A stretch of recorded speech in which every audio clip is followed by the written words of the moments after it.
is your assumption of a right that you have without recognizing that the Palestine was already populated, already have a people to claim itself for itself.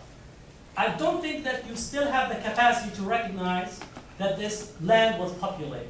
You still beholden on the notion that Britain has the idea or has the right to create a mandate, and not only that, but the Zionist movement actually, its claims are the only valid claim that needs to be addressed in this picture.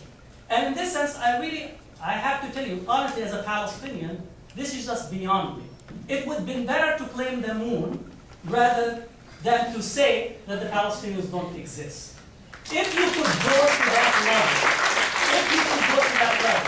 to say here, listen, we recognize that Palestine was populated. We recognize that there were people in there. You know what? We took it, tough luck. I could deal with that. I really can. I could deal with it. I could deal. Just this is basically honesty. Straight honesty. We had the power. We took it. We worked with the British. That's life. That's history. Deal with it. You know, grow up. And this is how countries are made. But what's insidious is to try to imply constantly that there is something lacking in the Palestinians. That there is something that was not there, that they did not have trees that they planted, they did not have cities, they did not have any civilizational contribution until you came and kicked them out and started everything. For me, I think I really recommend for people to go to a 12-step program to recognize what has been done before you ask us. I'm completely honest, I could deal with that because that's just straight up, politics, real politics. I could digest it. I could, I read Machiavelli. I read everything. I could deal with that. But this constant attempt to blame the victim that you victimize is something that has to be addressed. And I think there has to be some serious consideration, not only with the American Jewish population, but also in Israel. There has to be a recognition. You cannot solve the problem by asking the victim to apologize for the fact that you victimized. That's what Israel is asking us to do.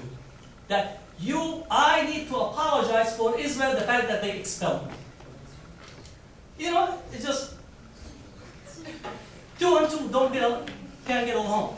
As far as Camp David, I still ask for the Israelis to produce a map of what they were offering the Palestinians. The offer that was given in Camp David did not meet the minimum requirements of the Palestinians. And if you could produce the map that was introduced, because the offer was not an offer that we could speak about, it maintained the settlements, it maintained the Jordan Valley in the hands of Israel, it maintained the bypass road. So basically it gave us a state that is more of like a Swiss cheese rather than a real state. So you could actually have, quote-unquote, 90% of what Israel wanted to give, not 90% of what the West Bank or the Palestinian territories that is due to them. So language is very important. When you say it's 90% of what Israel is intending in giving versus 90% of that Resolution 181 territories as a result of 1967. Israel is not going to relinquish the Jordan Valley. And you know that for a fact because they don't want to have a continuous border between the Palestinian territory and Jordan. And therefore to say Israel just promised to give 90% or 90% back is complete false, and it's only a public relations to blame Arafat once again for the failure of the peace process, while Israel continued to build settlements and confiscate Palestinian lands.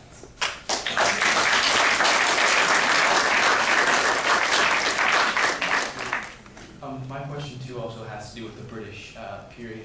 I was wondering, again, obviously the historical narrative is quite detailed and you can't touch everything. I was wondering, obviously they weren't Palestinians at all, obviously, but what role the group Haganah had to play in the foundation of the Israeli state. Some people might say that they committed terrorist attacks against the British government or the British imperial group in the Palestine. I was wondering what role, how much of a role Haganah played in the foundation of the Israeli state. Well, the Haganah and stirring gangs, they terrorized the British, but also terrorized the Palestinians. And between 1947 to 48, there were a large number of massacres that were committed. Area Yitzhaki, an Israeli historian, documented 100 small massacres and 20 large massacres conducted against the Palestinians. That was the primary reason, or one of the primary causes for the flight of the Palestinians in 1948-47. So that's at least documented record that you could go and refer to. Yes. I'd like to address your question about questioning the sovereignty of Israel, which is really the basis of what you're talking about, that Britain, for example, doesn't have the right to give them anything. I wish you would tell the students that every country in the world has basic indicia of sovereignty, whether they, how does France establish what's French, and Greece and India and so on, and what their borders are. And they get that either by conquest, they get it by development, they get it by treaty, they get it by purchase. And I submit that Israel lacks none of those in addition to a United Nations vote. And so I think that that's how they earn their right of sovereignty. Well, then why don't we just say that Israel conquered the land, and it's end of the story? Well, all countries conquer land. So All we countries agree. do. We agree. Yeah, of course. So that's the, so why do we blame us? I So don't why- blame you. I don't No, but blame you. that's No. Israeli narrative. That's Israeli. They blame the Palestinians for the fact they conquered them. No, I don't think so. I don't see where. You know, show me your source. I don't see where. But Thank you for your question. let's put it this way. Why did the 750,000 Palestinians, what does Israeli narrative say about them? Can you answer? I'm going to answer. What does Israeli sources say about the cause for the 750,000 Palestinians who left from the state of Israel? They say that they left their, that the Arab leaders said that they will come back and they will give them their land back. So There are also 750,000 Jews that were kicked out of Arab lands. that's after 48. At 48, and that they were reabsorbed into Israel and other countries, as every other people in the history of the world has taken in their brothers. Now, just last week or so, Jordan took away the citizenship, I suppose you heard about it, of 3,000 Palestinians. They took away their Jordanian citizenship. They live in Lebanon with 70-odd restrictions against them. They're not allowed to own the land. They have all kinds of restrictions against them and all the other, no question that they're suffering. But every year, we have here a obsession with Israel. You know, Israel's the only one doing this. The 400,000 Palestinians who kicked out of Kuwait, if you recall. 90,000 of them were killed in Jordan in 1972.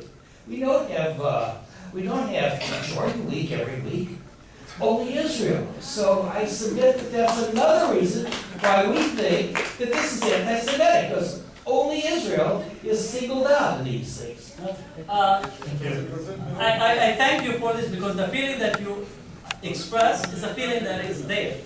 And let me give you the perspective of the Palestinians. Why should we facilitate your conquest? You agree that every state, and thank you for accepting that it was conquest, so we need to dispense with the biblical narrative. No, but it's a fundamental one. We need to dispense of returning to the promised land that was not promised to everyone. We need to dispense of and focus on this. Why should the Palestinians facilitate Israel's right to continue to absorb their land and property? Second, the fact that we're being expelled from Jordan or taking our citizenship from Jordan, or Lebanon does not allow us into their political structure and give us rights, or that Kuwait is expelling us, I have a problem with that, but still I want to go back to my home. My home is in Palestine. My home is in Palestine. My properties are there. I could see the houses. I have the keys to them. I know you don't agree. I know that you think it's anti-Semitism. That's your right to believe what you believe. I have the right to still claim my property and land and my resources. And let me give you the other perspective. Now, You could blame militant for whatever.